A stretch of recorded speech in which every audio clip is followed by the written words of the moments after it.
ছাত্র জমিয়তের কোনো কৃতিত্ব অথবা তাদের কোনো সফলতা যখন আমার দৃষ্টিতে পড়ে, আমার নজরে আসে, তখন মনটা আনন্দে নেচে উঠে।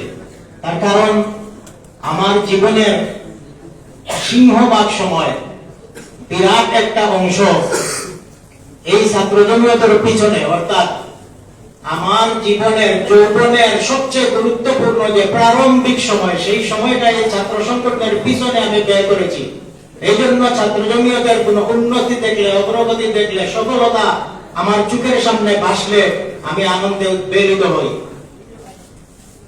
আজকে যারা এই সম্বর্ধনা সভার আয়োজন করে এতজন এসএসসি পরীক্ষার্থী এবং দাখিল পরীক্ষার্থীকে উপস্থিত করতে পেরেছেন, এই জন্য ছাত্র জমিয়ত সিলেট জেলা দক্ষিণের দায়িত্বশীল বৃন্দকে আমি মুবারকবাদ জানাই। আসলে প্রধান অতিথি হওয়ার একটা সমস্যা আছে। সেই সমস্যাটা হলো, আমি দেখতে পাচ্ছি অনেক চেয়ার ফাঁকা হয়ে গেছে এবং একটা বিরক্তিকর সময় আপনারা পার করছেন, যে আপনারা অনেক সময় বসে গেছেন এবং বিরক্তি আপনাদের এসে গেছে। এটা প্রধান অতিথি হওয়ার একটা অসুবিধা। তথাপি আজকে আমি প্রধান অতিথি হয়েছি, এই জন্য সর্বশেষ আমি বক্তা হিসাবে আপনাদের সামনে উপস্থিত হয়েছি। আমি আপনাদের কাছে কয়েকটি জিনিস শেয়ার করতে চাই। প্রথমত, একটা কথা আমাদের দেশে প্রচলিত আছে, শিক্ষাই জাতির মেরুদণ্ড। একথা কি আপনারা শুনেছেন? আমার সাথে কথা বলবেন। শিক্ষাই জাতির মেরুদণ্ড একটা কথা সমাজে প্রচলিত আছে। আসলে কথাটা আংশিকভাবে সত্য, বাস্তব সত্য। কারণ মেরুদণ্ড ছাড়া যেভাবে একটা প্রাণী শির তারা উঁচু করে দাঁড়াতে পারে না, মেরুদণ্ড না থাকলে কেউ তো আর সোজা হয়ে দাঁড়াতে পারবে না। এই জন্য বিশ্ব দরবারে কোনো জাতি যদি মাথা উঁচু করে দাঁড়াতে হয়, তাহলে সেই জাতিকে শিক্ষিত হতে হবে, শিক্ষার প্রয়োজন আছে। শিক্ষা না থাকলে, কোনো জাতি যদি শিক্ষিত না হয়, তাহলে সেই জাতি বিশ্ব দরবারে মাথা উঁচু করে দাঁড়াতে পারে না। কিন্তু আমার একটা খটকা আছে, আমার একটা প্রশ্ন আছে, সব শিক্ষাই কি জাতির মেরুদণ্ড? সব শিক্ষাই কি জাতির মেরুদণ্ড? ওই যে 16 বছর যে ফ্যাসিস্ট সরকার জগদ্দল পাথরের মতো আমাদের মাথায়, অক্টোপাসের মতো আমাদেরকে গ্রাস করে বসেছিল, সেই সরকারে, সেই ফ্যাসিস্ট, সেই দানবীয় সরকারে যারা সরকার পরিচালনার দায়িত্বে যারা ছিলেন, তারা কি শিক্ষিত ছিলেন না? তারা কি শিক্ষিত ছিলেন না? অবশ্যই তারা শিক্ষিত ছিলেন। তাহলে শিক্ষা যদি জাতির মেরুদণ্ড হয়, তাহলে সেই শিক্ষিতরা আমাদেরকে শেখ হাসিনার মতো আওয়ামী লীগের ফ্যাসিস্ট সরকার উপহার দিয়েছে, এটা বলতে হবে। এটা শিক্ষার প্রোডাকশন, শিক্ষা থেকে তাদের হয়েছে।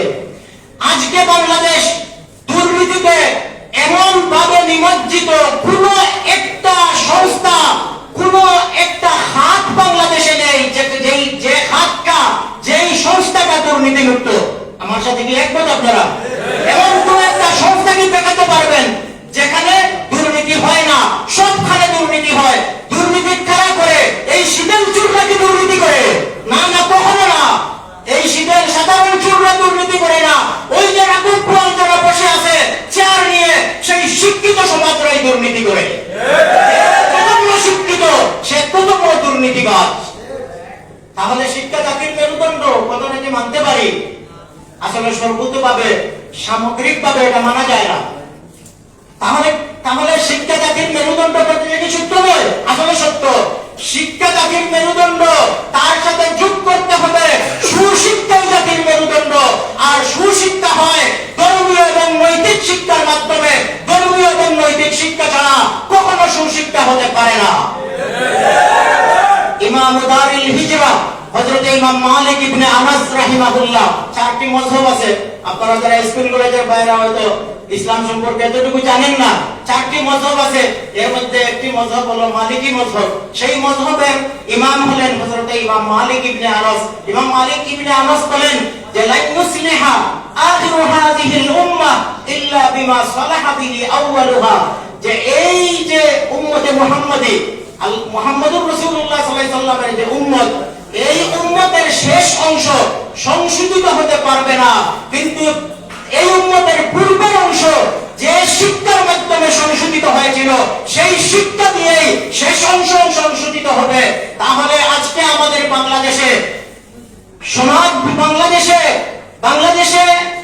সমাজ বিনির্মাণের ক্ষেত্রে আমাদেরকে কোন পন্থা অবলম্বন করতে হবে?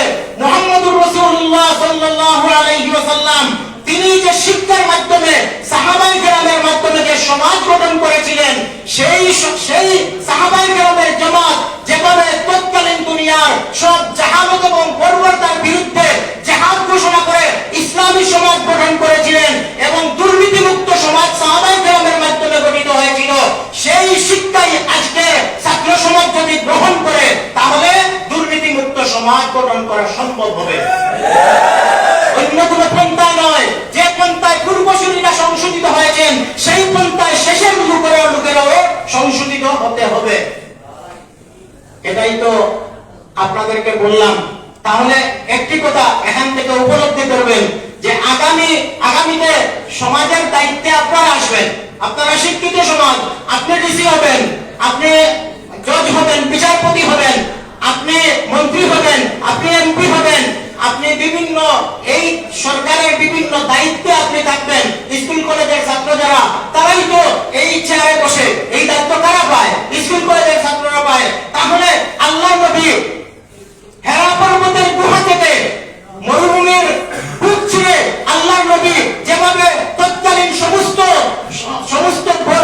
বর্বরতার বিরুদ্ধে সংগ্রাম করে আন্দোলন গড়ে তুলেছিলেন, ঠিক তদ্রূপভাবে আমাদেরকেও ছোট্ট পরিসরে হলেও আমরা দুর্নীতিমুক্ত সমাজ গড়ার জন্য, ইসলামী সমাজ বিনির্মাণের জন্য আমরা ছাত্র জমিয়তের মাধ্যমে আন্দোলন গড়ে তুলতে চাই।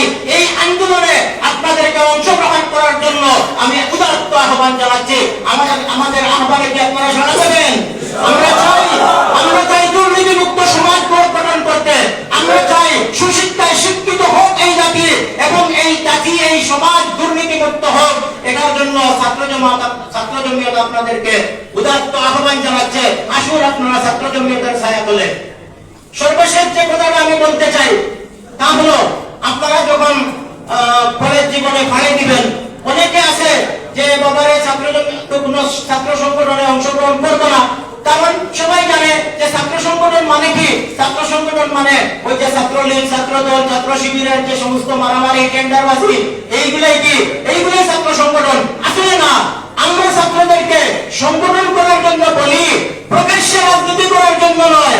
আমরা ছাত্রদেরকে আমাদের যে সংগঠন, এই সংগঠন ছাত্রদের হাতে অস্ত্র তুলে দেয় না। আমরা চাই আমাদের ছাত্রদের হাতে কলম থাকুক, আমাদের ছাত্রদের হাতে বই থাকুক, তাদের মুখে সন্ত্রাসী স্লোগান নয়, বরং তাদের মুখে পঠন পাঠনের শব্দ, পড়াশোনার শব্দ তাদের মুখে থাকুক। তাদেরকে সন্ত্রাসী স্লোগান দেওয়ার জন্য আমরা ব্যবহার করি না।